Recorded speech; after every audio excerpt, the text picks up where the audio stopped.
Vamos falar agora de Igreja e Estado.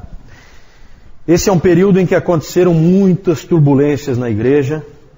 É o período que nós vamos falar agora nessa segunda parte. Fala de toda uma crise na Igreja única no Ocidente. E o Dr. Lloyd Jones, quando ele fez essa palestra aqui, que eu tenho esse livrinho, tem também naquele livro maior, Discernindo os Tempos, tem essa mesma palestra dele, rememorando a Reforma.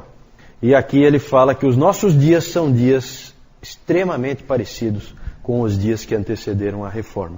Então prestem atenção nisso, né? Elementos dessa época, em termos de crise na Igreja, crise doutrinária, aumento de ritualismo, todo esse tipo de coisa está voltando para a Igreja, crise moral, inclusive, dentro da Igreja, crentes fracos, tudo isso aí são características que antecederam aquele período da Reforma e que nós vamos estar tratando aqui. Então prestem atenção com isso em mente, naquilo que a gente vai estudar daqui para frente. Vamos falar de Igreja e Estado. Igreja e Estado foi um problema sério nesse período, porque a grande questão aí era a questão da autoridade. Quem é que tem autoridade? Essa questão importunou toda a Idade Média. Porque havia basicamente duas visões. Uma visão que colocava Deus acima de tudo, depois o Papa, depois o rei e depois o povo. Essa visão os papas gostavam bastante.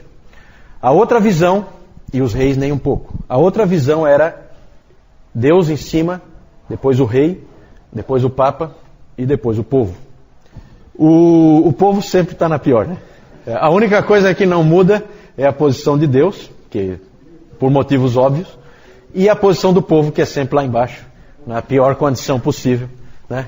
Tanto faz se é o Papa ou se é o rei que estão em cima do povo, o povo está sempre mal. Essa posição segunda, os papas abominavam e os reis gostavam bastante. Então essa questão da autoridade sempre permeou a Idade Média e gerou uma série de crises que nós vamos começar a tratar agora. O professor Calhoun ilustra esse problema com um fato real da história, que é a história de Thomas Becket. Thomas Becket. Esse Thomas Becket foi arcebispo de Cantuária. Vocês já viram que esse arcebispo de Cantuária aparece muito, né? É sempre a principal função eclesiástica da Inglaterra. Ainda hoje é. Só que hoje na igreja anglicana, naquele período na igreja católica, romana, certo? Esse Thomas Becket, ele era chanceler do rei Henrique II da Inglaterra. Chanceler era um primeiro-ministro, um braço direito, vamos dizer assim, do rei. Muito amigo do rei, o Thomas Becket, tanto que o rei colocou ele nessa posição. Ele era então o chanceler. Ele ficou durante 8 anos exercendo essa função, muito competente, o Thomas Becket. E ele eu sempre coloco as datas ali, eu não coloquei, né? O Thomas Becket nasceu em 1120 e morreu em 1170. O Henrique II tinha então o Thomas Becket como seu braço direito, só que havia uma outra função mais importante do que essa, lá na Inglaterra, mais importante do que a de braço direito do rei, que era a de arcebispo da Cantuária. E esse cargo ficou vago. E aí os reis sempre procuravam colocar nesses cargos, mesmo que sejam cargos da igreja, eles procuravam colocar gente deles. Que é o problema da investidura leiga, que sempre incomodava os papas. Só que os reis, eles faziam questão, eles achavam que se era para eles terem domínio sobre o povo, eles precisavam controlar essas funções. De bispos e arcebispos, especialmente. E aí a ideia do Henrique II foi colocar o Thomas Becket, tirar ele de braço direito ali, e colocar ele como arcebispo de Cantuária. Só que ele não era nem ordenado, ele não era nem um padre. Então, rapidamente, se providenciou ali, de alguma maneira, que ele fosse ordenado, e se colocou o Thomas Becket nessa posição. E o rei Henrique II ficou bastante feliz com isso, porque tinha um homem da sua confiança ali. O problema é que Thomas Becket mudou. Parece que quando ele foi investido daquele cargo dentro da igreja, ele entendeu que aquilo era uma responsabilidade dele, importante. Ele era um homem de assumir realmente as responsabilidades. E aí ele, então, parou de fazer o jogo do rei e chegou ao ponto de ir para Roma, entregar o cargo para recebê-lo de volta do Papa. Isso evidentemente, então ele foi a Roma, entregou o cargo de arcebispo e o Papa deu para ele de volta, dessa vez com legitimidade. E isso gerou então, havia ali um conflito entre Henrique II e o Papa, como sempre havia entre os reis e o Papa, nesse período. E aí o Henrique II então ficou frustrado, porque ele se sentia traído pelo que o Becket fez.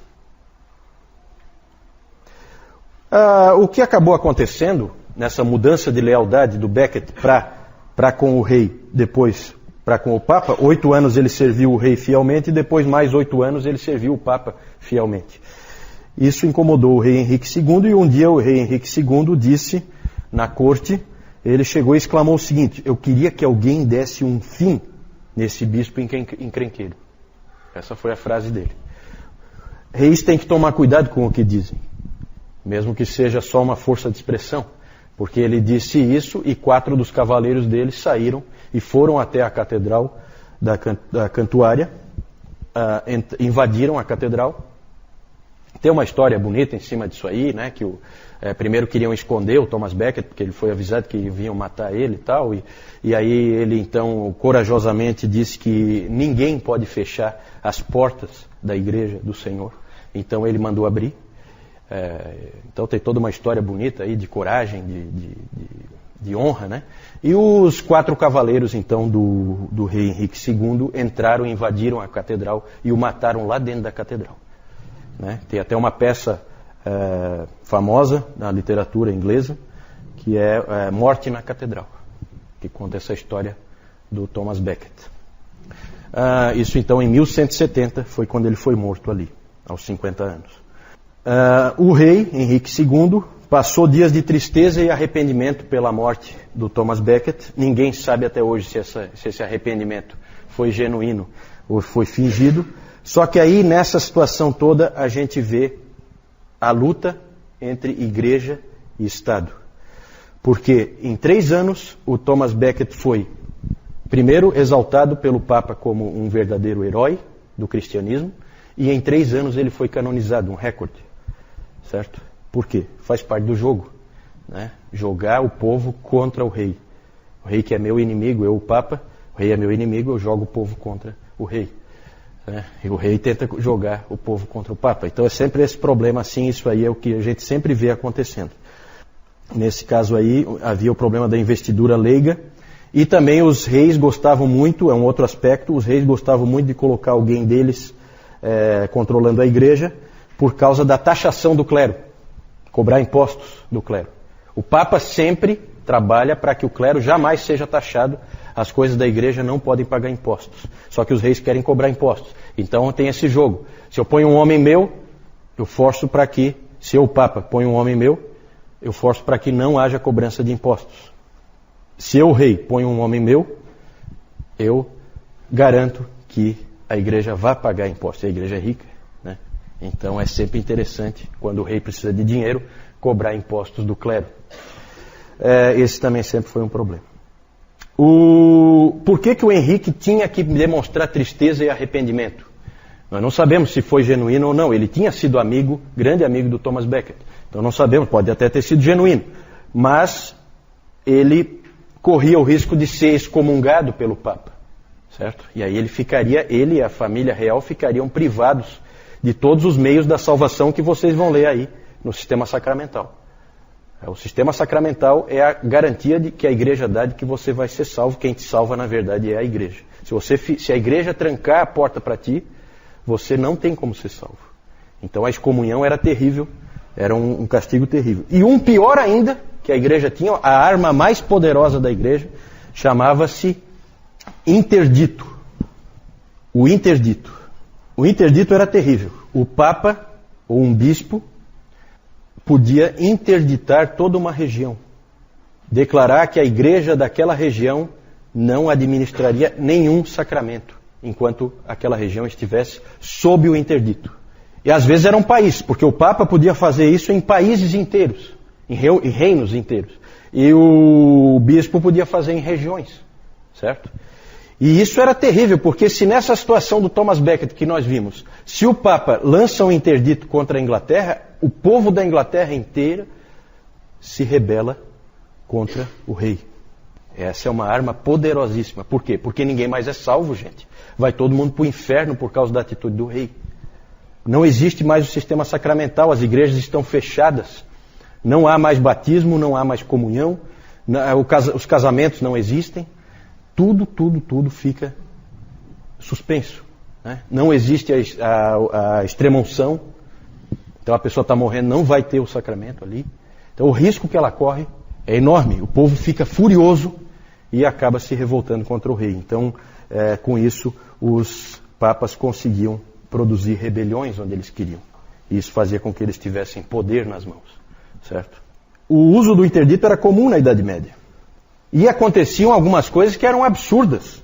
Como uma vez, por exemplo, em que um bispo de uma determinada região interditou toda uma região porque as pessoas que moravam ali se recusaram a garantir a exclusividade do fornecimento de cerveja na região para um mosteiro que ficava ali.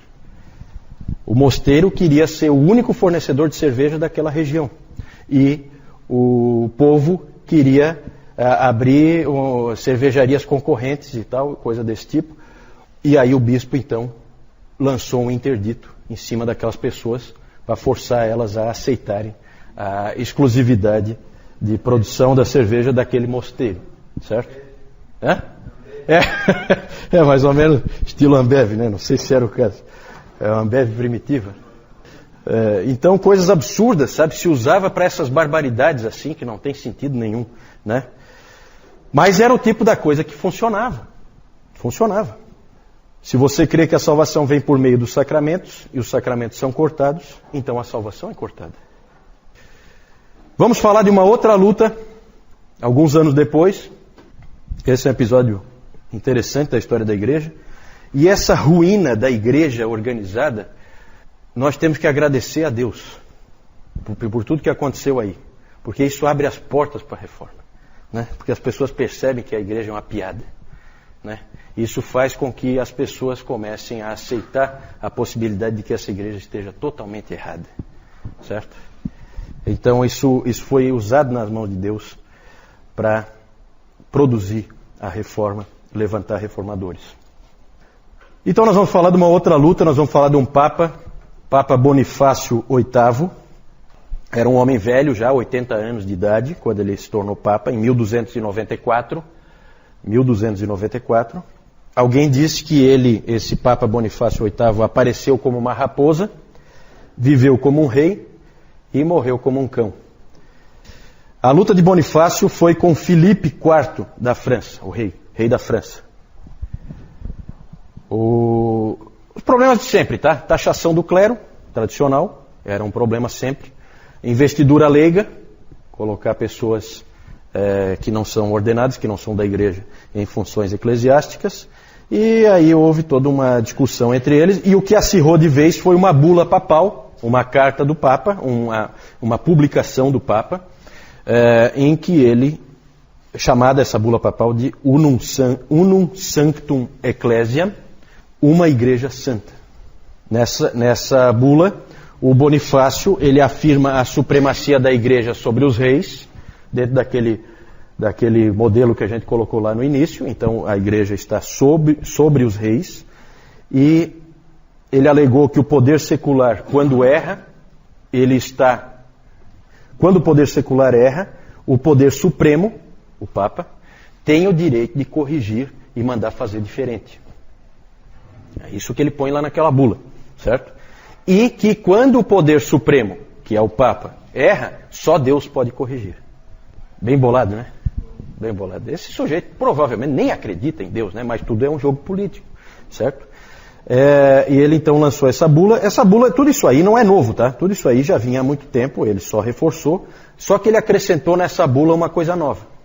Ele disse que não há salvação para pessoas que não se submetem ao Papa. Então, ali naquela bula, ele disse o seguinte: a salvação de cada pessoa depende da submissão ao Papa. Se não se submeter ao Papa, você não tem salvação e está perdido. Né? Na verdade, o nosso Papa ali, recente aí, ele andou reforçando isso novamente, né? Deixando claro que isso continua sendo verdadeiro. Podem pensar o que quiserem. Só que ele não contava, na verdade essa bula, o Bonifácio tinha certeza que ele ia conseguir os efeitos de sempre, fazer o povo ficar do lado dele contra o rei. Só que ele não contava com uma coisa que estava surgindo nessa época, na virada do século XIII para o século XIV. Começou a surgir na cabeça das pessoas o nacionalismo. As pessoas começaram a se sentir pessoas pertencentes a nações. Então, as pessoas que viviam lá na França começaram a se sentir francesas. As pessoas que viviam na Inglaterra começaram a se sentir inglesas. Isso começa nesse período. Então, ele não conseguiu todo o apoio que ele queria, o Papa Bonifácio. Não deu tão certo o que ele imaginava. E o rei Filipe IV, da França, se julgou, então, poderoso, em condições de fazer frente ao Papa. E aí, então, ele convocou nobres da França e nobres do norte da Itália para que investissem contra esse Papa, que estava falando demais e que estava prejudicando os assuntos deles, dos nobres. Né? E realmente fizeram isso, montaram um exército, foram até Roma e capturaram o Papa. E ele foi preso, o Papa, e morreu na prisão como um cão, né? Como aquele cara disse. Chegou como uma raposa, viveu como um rei e morreu como um cão, né? Preso numa gaiola. O que aconteceu depois disso é o que é conhecido na história de cativeiro babilônico da igreja. Porque agora o papado estava nas mãos do rei da França. O rei da França tinha o controle da igreja, certo? Tanto que a sede da igreja deixa de ser Roma nesse período e passa a ser a cidade de Avignon, na França. Certo? Então é um fato bem interessante. Roma deixa de ser a sede da igreja romana. Muito esquisito. Devia ser Igreja Católica Avignoniana, né? Alguma coisa assim, não sei. Ele é chamado, esse episódio, de cativeiro babilônico da igreja porque ele durou aproximadamente, considerando o tempo inteiro aí, de tudo que aconteceu, ele durou aproximadamente 70 anos, à semelhança do cativeiro babilônico dos israelitas. Né? Então foram 7 papas que estiveram à frente da igreja em Avignon, certo? Todos os cardeais, que são os que escolhem o papa, todos eles franceses, né? Então uma coisa totalmente controlada pelo rei da França, certo? Esses papas aí viviam que nem reis, num palácio em Avignon, certo?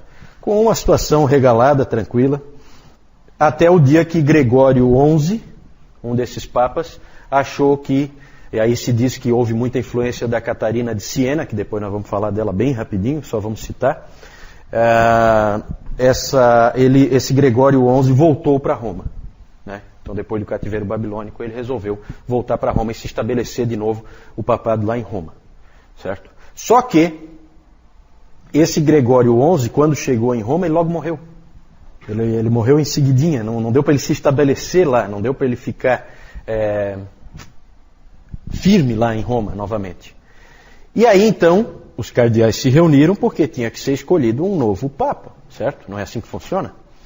Os cardeais se reuniram em Roma e houve um conclave lá dos cardeais bastante conturbado, porque houve lá uma turba lá em Roma que invadiu várias vezes o local, certo? Colocando pressão em cima dos cardeais para que eles elegessem um papa italiano. Né? Depois de um reinado francês aí por um bom tempo, que fosse de novo escolhido um italiano. E na pressão eles acabaram de fato escolhendo um italiano, certo? Os cardeais. Só que quando eles saíram de Roma, depois da escolha desse novo papa, quando eles saíram, eles se arrependeram. E resolveram considerar nula aquela eleição e escolher um novo papa. Aí escolheram outro papa. Aí havia agora 2 papas, certo? A existência de 2 papas é um problema seríssimo para a igreja nesse período. É conhecido esse momento como o grande cisma do Ocidente, certo? Houve o grande cisma da igreja Vocês lembram, 1054, separação entre Igreja Ortodoxa Oriental e Igreja Católica Romana, certo? E agora há o grande cisma do Ocidente. É a Igreja só do Ocidente se dividindo, ficando com 2 cabeças. Era assim que se via, certo? Isso gera um problema terrível, por quê? Porque os 2 papas é assim, um excomunga o outro, imediatamente. Isso é de cara. Um excomunga o outro, certo? Portanto, todos os que tiverem sob aquele papa excomungado, todos os sacramentos não têm validade alguma. Então, você escolher com que papa você fica é uma decisão difícil, certo? E essa era uma decisão que os reis tinham que tomar. É claro que o rei da França logo optou pelo papa francês, lógico, né? A Inglaterra, o que a França fizer, a Inglaterra faz o contrário. Então, a Inglaterra logo apoiou o papa italiano, romano.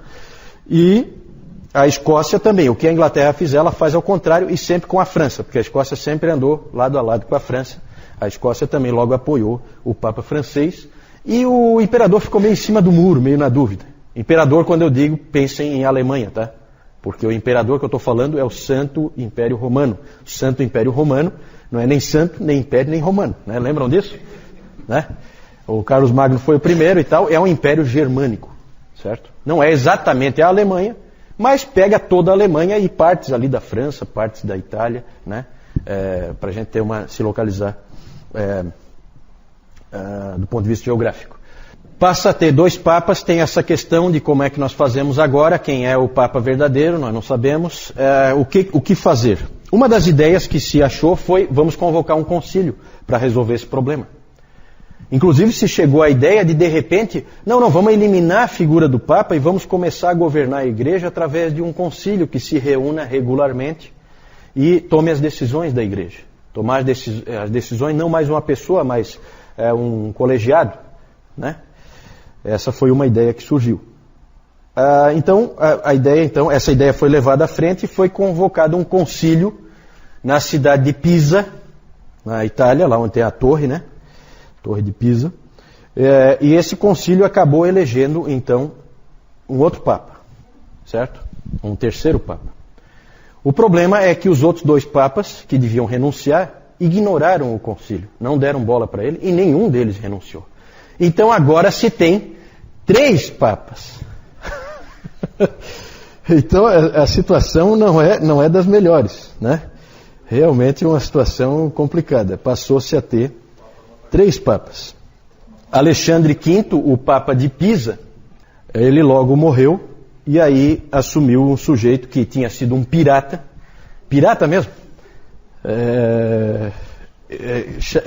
que assumiu o nome de João 23, certo? Aí algum de vocês pensa, não, mas João 23, conheço, foi um Papa agora há pouco tempo, né? Justamente, os Papas de Pisa foram todos considerados antipapas. Todos eles foram considerados, depois quando a Igreja Católica Romana conseguiu se restabelecer, então todos os que não faziam parte da linhagem que prevaleceu foram considerados antipapas, e então esse João 23 aí foi considerado que não é papa coisa nenhuma, né? E aí durante 500 anos ninguém pegou esse nome João, que era um dos mais comuns, tanto que estava já no 23, né? E ninguém mais pegou, porque era encrenca, né? Então quando o italiano lá, o Giuseppe Roncalli, assumiu esse nome em 1960, eu acho, né? Foi quando ele assumiu. Percebeu-se que esse cara ia fazer alguma coisa diferente, né? Pela ousadia dele em pegar esse nome, né? Certo? Por fim, o Concílio de Constança. Esse Concílio de Constança é um concílio famoso, importante, desastroso na minha opinião. O Concílio de Constança em 1415, foi um concílio que durou 4 anos. Ele acabou organizando as coisas, o conciliarismo triunfou, passaria então a haver o governo da Igreja por um concílio, certo? Por incrível que pareça, a Igreja Católica Romana não foi sempre governada por papas, né? É claro que eles vão fingir que foram sempre e vão jurar de pé junto que foram, mas é mentira. Esse modelo então de conciliarismo triunfou, os 3 papas foram forçados, aí pela força mesmo, a abdicar, todos os 3, e eles abdicaram. e foi então eleito um novo Papa, Martinho V. E esse Papa, o problema é que esse Papa, logo que ele assumiu, ele gostou da condição de Papa e ele imediatamente proibiu que se apelasse a qualquer corte acima do Papa. Praticamente ele bloqueou o acesso ao concílio. E aí, rapidamente, voltou-se ao que era antes, agora com esse Papa Martinho V. E era sempre assim, né? Nesse período era assim, quando o Papa ficava fraco, os concílios ficavam fortes. Quando o Papa ficava forte, o concílio ficava fraco. E, no fim, o papado acabou ficando forte e acabou prevalecendo, e a ideia dos concílios foi abandonada completamente.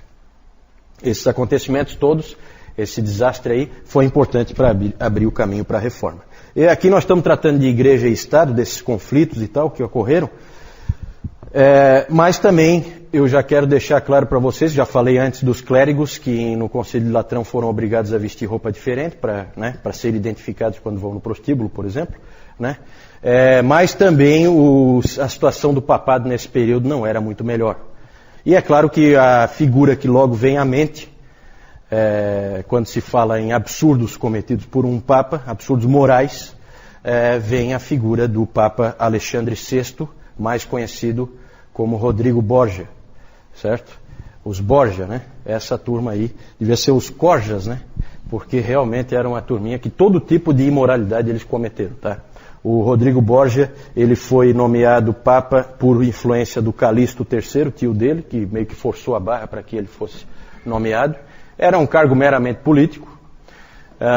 Esse Rodrigo Borgia, ele tinha 4 filhos, 3 filhos e uma filha, coisa que não poderia, né? Não podia nem para um padre, que dirá para um Papa.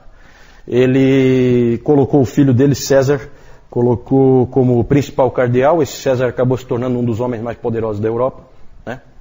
E eles tinham uma filha, Lucrécia Borgia, com quem tanto o Rodrigo como o César tinham um relacionamento incestuoso, né? Esse era o Papa que tinha nessa época, né? Um sujeito de primeira linha, né? Isso é depois, tá? Isso é um período mais no fim desse período aqui, mas bem no período que antecede a reforma ali, né? Para lembrar do Rodrigo Borgia, onde é que está esse cara? Lembre do descobrimento do Brasil. Ele era o Papa no descobrimento do Brasil. Ele assumiu o papado no descobrimento da América, 1492. Né? E ele ainda era o Papa em 1500. Então, dali faltam ali alguns anos para vir a reforma protestante. Né? E vocês veem que tudo isso aí, todas essas barbaridades, abriram caminho para a reforma. Né? Porque todo mundo via que essa igreja que havia ali era uma piada, né?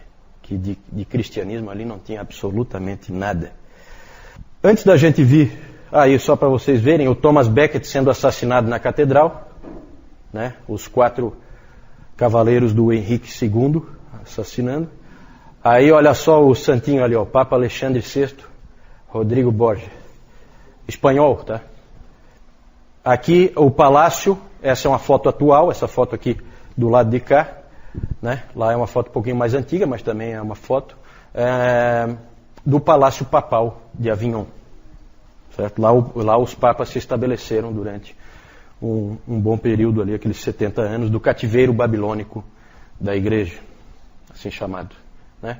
Aqui só um gráfico, né, para vocês terem uma ideia, mais ou menos. Em 1378 aqui, então, você tem ali a morte do Gregório XI. Lembra que ele foi para Roma e já morreu?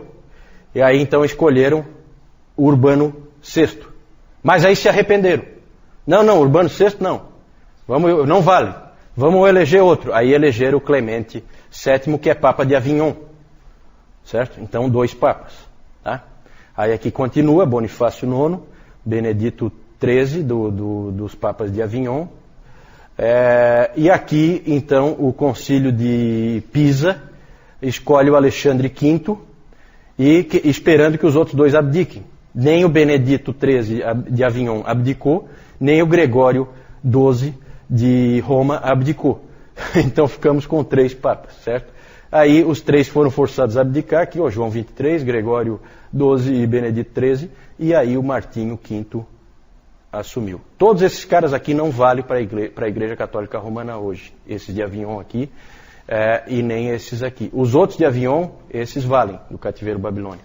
Né? Mas esses aqui que tinha junto, aí só vale essa linha aqui. Ó. Os outros não valem. Certo? Só para vocês se situarem aí. É o grande cisma do Ocidente.